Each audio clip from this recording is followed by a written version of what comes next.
हाथी के बच्चे इंसानों को देख के खुश होते हैं। बड़े जो हाथी के बच्चे हैं, सॉरी हाथी हैं, वो तो एग्रेसिव हो जाते हैं, लेकिन जो छोटे बच्चे होते हैं उनको उतना सेंस नहीं होता है, तो उनको लगता है कि ये छोटे प्राणी कुछ आ रहे हैं, इनके साथ खेलें, ये करें, मस्ती करें इनके साथ, तो खुश होकर इंसानों की ओर दौड़ते हैं, वो इंसानों की ओर आते हैं। बहुत से टाइम ऐसा देखा गया है कि छोटे बच्चे हाथियों के इंसानों की ओर को दौड़ते हैं। तो वही चीज़ उनके साथ हुआ कि हथनी अपने बच्चों के साथ था। तो हमारा 2 स्टाफ पेट्रोलिंग पे था, तो उसका हथनी का बच्चा उनकी ओर को दौड़ा, तो पीछे से हथनी ने बहुत उससे भी दुगनी स्पीड से उन पे हमला कर दिया, चार्ज कर दिया। तो दोनों अलग अलग दिशा में भागे, दोनों अलग अलग दिशा में भागे। पीछा करते करते उसने काफ़ी दूर तक, कम से कम 200-300 मीटर तक, बाद में जब इंसिडेंट होने के बाद हम लोग गए थे वहाँ, प्रत्यक्ष दर्शन तो मैंने नहीं करा उसका, लेकिन इंसिडेंट होने के बाद हम पहुँचे थे वहाँ, तो हमने देखा था कम से कम 200-300 मीटर वो भागे थे वहाँ से। 200-300 मीटर कंटिन्यूस उसके पीछे भागा है हाथी। 200-300 मीटर बहुत होता है इतने हैवी जानवर के लिए। 200-300 मीटर अगर हम ही दौड़े तो हाँफ जाएंगे। सही बात है, 300 मीटर बहुत होता है।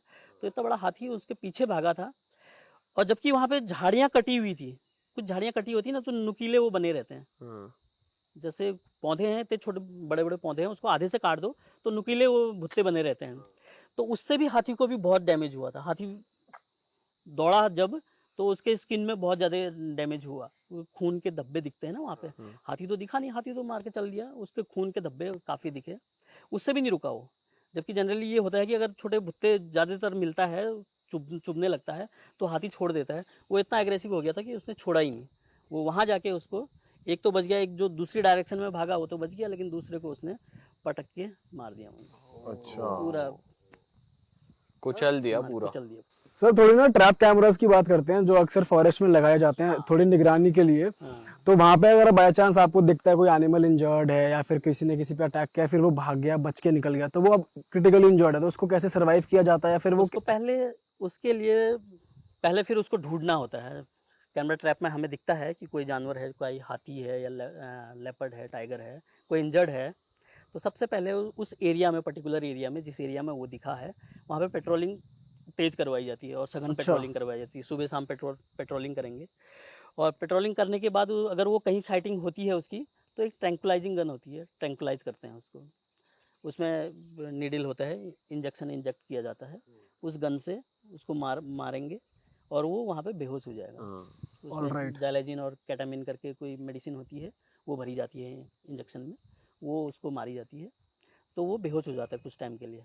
तो उसको जाके उठा के रेस्क्यू करके तब जाके उसको अपने रेस्क्यू सेंटर में ले जाके उसका ट्रीटमेंट किया जाता है। तो लेकिन ये बड़ा टिपिकल वो है, क्योंकि अगर कोई लेपर्ड या टाइगर ऐसे इंजर्ड होता है तो उस एरिया में हम चाहे बहुत ज़्यादा पेट्रोलिंग भी करें, तो कभी कभी ऐसा हो जाता है हम हफ्ते भर 10 दिन 20 दिन पेट्रोलिंग करते रह जाते हैं, वो जानवर दिखता नहीं है, क्योंकि वो हाई प्रजाति के जानवर होते हैं, वो छुपे रहते हैं।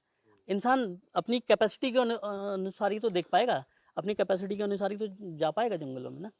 वो अपने बिलों में, माद में, या भी जहाँ भी उनका हैबिटेट होता है, वहाँ पे एक जगह पे छुप के बैठे रहते हैं। तो बहुत कम चांसेस हैं, 50% मान के चलिए कि अगर कोई इंजर्ड होता हुआ हमें उसमें दिखे और हम उसको दोबारा से वो कर पाएँ। तो सर फिर आप जहाँ पे वो ठीक होना है वहाँ पे आप ले जाते हो, वहाँ पे प्रॉपर डॉक्टर्स हैं उनके लिए, मेडिकेशन वगैरह, तो फिर दोबारा आप छोड़ देते हो? हाँ, फिर दोबारा से बाहर। सर वहाँ पे जैसे टाइगर जैसे एनिमल्स को अगर आप लेकर गए हो या भालू जैसों को, तो वो वहाँ पे एग्रेसिव नहीं होते जब वो हॉस्पिटल में होते हैं? नहीं, वहाँ पे तो फिर और वो है ना, बात के रखते हैं उनको पहले। अच्छा, हाँ सर और क्या नीड होती है हिडन कैमराज या ट्रैप कैमराज की, और किस पर्पस से वो लगाए जाते हैं?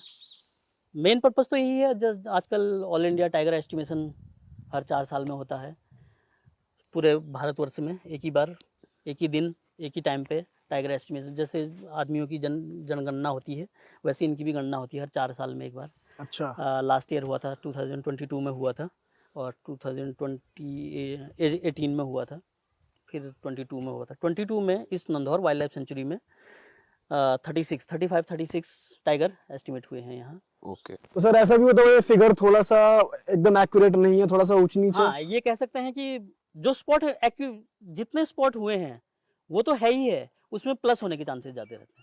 माइनस तो कभी नहीं हो सकते, क्योंकि वो तो स्पॉट हुए ही हुए हैं। प्लस होने के चांसेस ज्यादा रहते हैं, क्योंकि कुछ टाइगर्स या कुछ जानवर ऐसे भी होते हैं जो ट्रैप में नहीं आते हैं, कैमरा ट्रैप में नहीं आए हैं, तो प्लस ही होंगे, माइनस नहीं होंगे।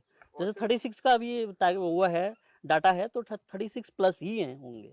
और सर अगर टाइगर के साइज की बात करें, यहाँ पे जो जहाँ जिस रेंज में हम हैं वहाँ के ज्यादा बड़े होते हैं टाइगर्स, या फिर और साउथ की तरफ जाएं या और जो दूसरे जंगलों की तरफ जाएं वहाँ ज्यादा नहीं, होता है क्या? टाइगर इस साइड के ज्यादा आपको वो लगेंगे, बड़े हैवी हैवी हैवी हैवी।